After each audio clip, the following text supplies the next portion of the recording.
Bismillahirrahmanirrahim. Assalamualaikum warahmatullahi wabarakatuh.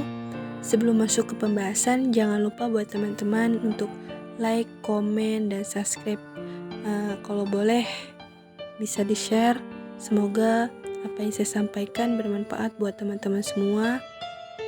Karena kemarin saya sudah membahas tentang manajemen. Nah, untuk video pembahasan kali ini saya akan membahas tentang pers. Kalau yang dakwah mungkin di video yang berikutnya atau di video yang tugas ketiga. Ini tugas kedua khusus untuk penjelasan tentang pers terlebih dahulu. Selamat menyaksikan. Oke, di sini ada pengertian pers menurut istilah. Pers berasal dari bahasa Belanda yang dalam bahasa Inggris artinya itu press, atau secara harfiah pers berarti cetak, dan secara maknawiyah berarti penyiaran secara tercetak atau publikasi secara dicetak, printed publication. Kenapa pers juga dapat dikatakan seperti itu? Karena dapat kita pahami sebagai sebuah kegiatan publikasi yang menggunakan media cetak seperti surat kabar, majalah, dan jenis media cetak lainnya. Dalam perkembangannya, pers mempunyai dua pengertian, yakni pers dalam pengertian luas dan pers dalam arti sempit. Pers dalam arti luas meliputi segala penerbitan, bahkan termasuk media elektronik, radio siaran, dan televisi siaran. Nah, sedangkan pers dalam arti sempit hanya terbatas pada media massa cetak, yaitu surat kabar, majalah, buku, dan lain sebagainya. Pada kenyataannya bahwa radio dan televisi termasuk dalam lingkup pers. Ada beberapa sejarah pers di Indonesia. Yang pertama yaitu masa penjajahan Belanda, masa pendudukan Jepang, masa revolusi fisik, masa demokrasi liberal, masa Orde Baru, masa reformasi, media massa tradisional, dan media massa modern. Pengertian pers menurut para ahli, yang pertama yaitu ada UU Pers nomor 40 tahun 1999 tentang pers.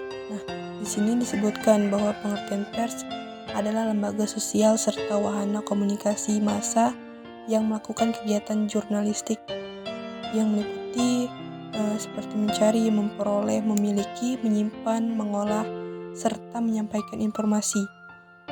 Kegiatan jurnalistik ini dapat dilakukan dalam bentuk suara, gambar, serta data dan grafik ataupun dalam bentuk lainnya dengan memakai media cetak, media elektronika, maupun jenis media lainnya yang sudah tersedia.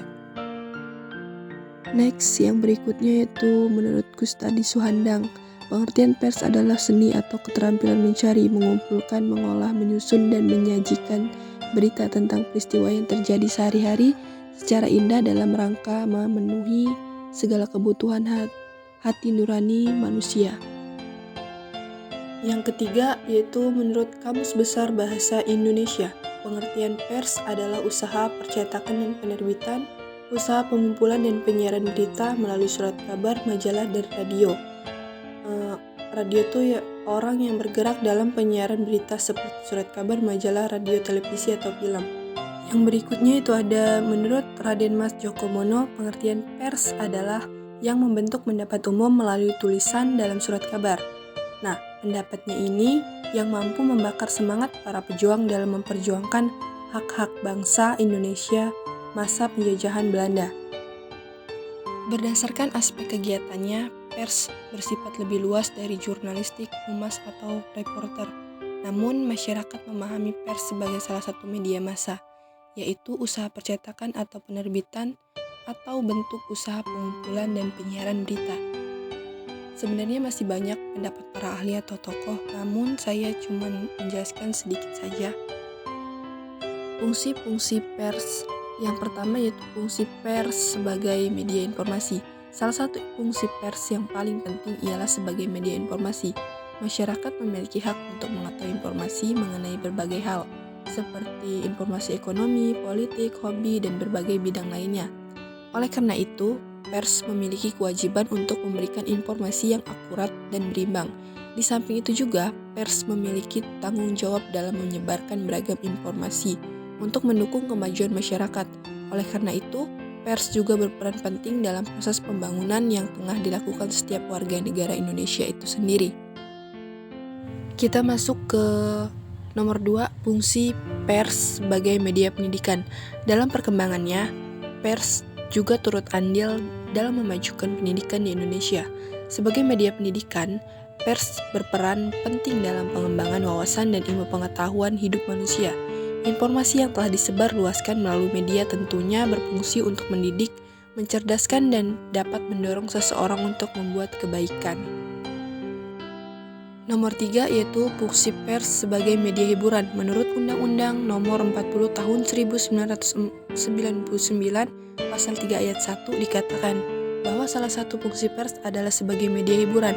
Adapun bentuk hiburan yang disajikan oleh pers tetap ada aturan yang berlaku, di mana hiburan harus tetap mendidik dan tidak melanggar nilai moral, HAM, agama, dan peraturan lain yang tidak diperbolehkan oleh negara. Next, yang keempat yaitu ada fungsi pers sebagai media kontrol sosial. Fungsi pers berikutnya ini untuk mengontrol, mengoreksi, mengkritik sesuatu yang bersifat konstruktif atau tidak membangun. Dalam pelaksanaannya, pers juga berfungsi untuk mengawasi jalannya birokrasi sehingga dapat mencegah terjadinya penyelewenangan seperti korupsi, kolusi, nepotisme, atau KKN, dan berbagai penyimpangan lainnya. Contohnya, pers selalu mengawasi lembaga-lembaga yang bersifat menyimpang dari kebenaran, seperti penyalahgunaan wewenang, narkoba, korupsi, terorisme, dan masih banyak lagi contoh yang lainnya. Yang kelima yaitu fungsi pers sebagai lembaga ekonomi. Selain sebagai media hiburan dan kontrol masyarakat, pers juga merupakan lembaga ekonomi, di mana media massa tidak hanya bertujuan untuk menghidupi penerbit media massa sendiri, tetapi dituntut mampu membantu atau menyerap lapangan pekerjaan, sehingga pers diharapkan dapat berorientasi kepada kepentingan publik daripada kepentingan bisnis itu sendiri. Salah satu contohnya itu media massa berkembang semakin canggih dan dimanfaatkan masyarakat luas tanah air sebagai alat ekonomi sekaligus penjualan barang dan jasa untuk memperoleh keuntungan berupa laba yang sebesar-besarnya. Oke, baiklah, mungkin hanya itu saja yang dapat saya sampaikan. Kurang lebihnya saya mohon maaf, pada Allah saya mohon ampun. Saya akhiri, zikir, fikir, dan amal soleh. Wallahul muwafiq ila aqwamit thoriq. Wassalamualaikum warahmatullahi wabarakatuh.